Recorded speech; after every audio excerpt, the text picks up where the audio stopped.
Hello, everyone, and welcome to the AK EDUFUSION YouTube channel, the place where you can learn anything with tricks. Today, we are going to crack a topic that, let's be honest, can feel like a massive memory test: India's 5-year plans.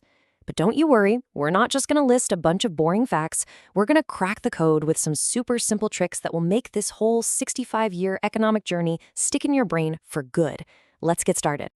Okay, let's be real for a second. 12 different plans spread out over 65 years, that is a lot. You've got the dates, the models, the focus of each one. It just feels almost impossible to memorize, right? But what if I told you there's a simple, super powerful system to master all of it, a kind of secret key?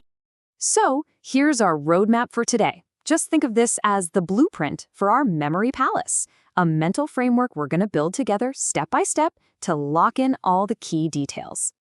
Now, before we even think about plan number 1, we have to learn the most crucial part. The secret isn't just remembering when the plans happened. No, it's about first memorizing when they didn't happen. This is the absolute key that unlocks the entire timeline. And here it is, the master key. 3 simple digits: 3, 2, 2. This little number represents the number of plans that happened between each major break in the timeline. I want you to burn this into your brain. 3, 2, 2. It is the skeleton key for literally everything that followed. Now let's see how this 3-2-2 rule actually works. So after the third plan, there was a 3-year break, a plan holiday because of war and drought. Then after 2 more plans, so after Plan 5, there was a 2-year rolling plan break when the government changed. And finally, after another 2 plans, so after Plan 7, there was another 2-year break for annual plans because of a financial crisis. See? 3, 2, 2. This structure is the foundation of our entire memory palace. All right, with our timeline skeleton in place, let's start adding some muscle. We're going to begin with the foundational period, the first 3 plans under Prime Minister Nehru, which really set the course for India's economic future. The very first plan, kicking off way back in 1951, was all about building the nation right from the ground up. It was based on something called the Herod-Domar model, and it focused on the absolute essentials: agriculture, growing food, building massive dams for irrigation, and education with the first IITs. And look at that, it was a huge success. It totally smashed its growth target. So how do we lock this in our memory? It's simple. The number 1, what does it look like? A stick, right? So just picture a farmer holding a stick. That's for plan number 1. And this farmer, he's a hero. That's for the Herod model. And he's creating a Dhammaka for Domar out in his fields. Stick, hero, Dhammaka. First plan, totally locked in. Now for the second plan, India made a massive pivot. It was guided by this brilliant statistician, P.C. Mahalanobis, and the focus shifted big time, from farms to factories. The goal was rapid industrialization, and the memory trick is just as simple. The number 2 looks kind of like a duck, so just picture a duck waddling into a grand industrial mahal, or palace, which stands for Mahalanobis. And this next part is brilliant for remembering the international partners for the 3 big steel plats. For Durgapur, just think of celebrating Durga Puja with your UK friends. Easy. For Balai, think of the Hindi word balai, which means help, and India got balai from Russia. And for Rourkela, picture yourself eating a kela, or banana, with someone from Germany. Simple, visual, and totally unforgettable. So after 2 successful plans, the third one was a harsh reality check. The goal was self-reliance, with a really ambitious target of 5.6% growth. But as you can clearly see from the chart, the reality was, well, a dismal 2.8%. Barely half of what was planned. It was a massive failure. And our memory trick explains exactly why this happened. The number 3, if you turn it on its side, what does it look like? A heart. And during this plan, India's heart was broken by 3 separate tragedies: the devastating 1962 war with China, the 1965 war with Pakistan, and a really severe drought. A broken heart needs time to heal, doesn't it? And that is precisely why it was followed by our very first plan holiday. You see, it all connects.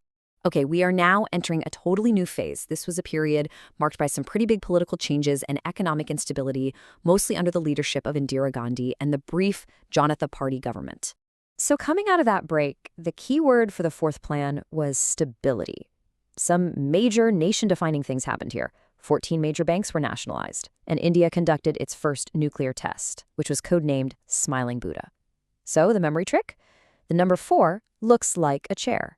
So just picture Indira Gandhi sitting firmly on a stable, 4-legged prime minister's chair. Now, the 5th plan is pretty unique. It is the only one that didn't actually complete its 5-year term. Its main slogan was Garibi Hatao, or poverty alleviation. And our mnemonic for this one is just perfect. The number 5 looks like a hook. So imagine using a sharp hook to literally pull poverty out of the country. But that same sharp hook also cut the plan short by 1 year. Okay, moving into our final phase. After all that political turmoil and the rolling plan break, we had the 6th plan, which started the process of economic liberalization. And that momentum just carried right into the later plans, marking this monumental shift towards market reforms and modern growth.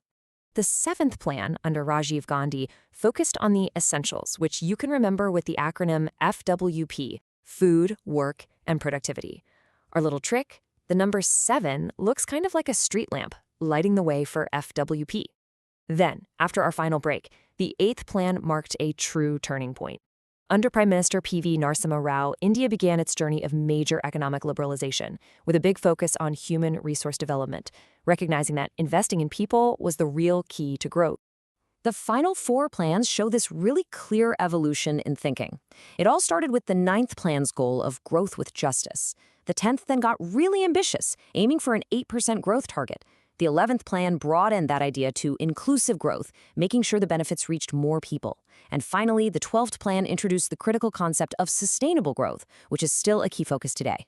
You can just see that progression, from justice to a high target to being inclusive and finally sustainable.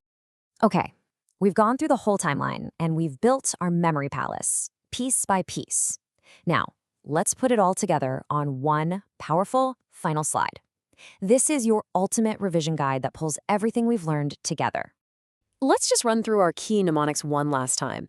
We've got the farmer's stick for the first plan, a duck walking into an industrial mahal for the second, the broken heart for the third plan's failures, Indira Gandhi's stable chair for the fourth, the hook to pull out poverty in the fifth, and the street lamp lighting the way for food, work, and productivity in the seventh. Each shape tells the core story of the plan. And that brings us to the end of an era. The 5-year plans were officially replaced by the NITI Aayog back in 2015, closing a 65-year chapter of Indian economic history. So the question I want to leave you with is this.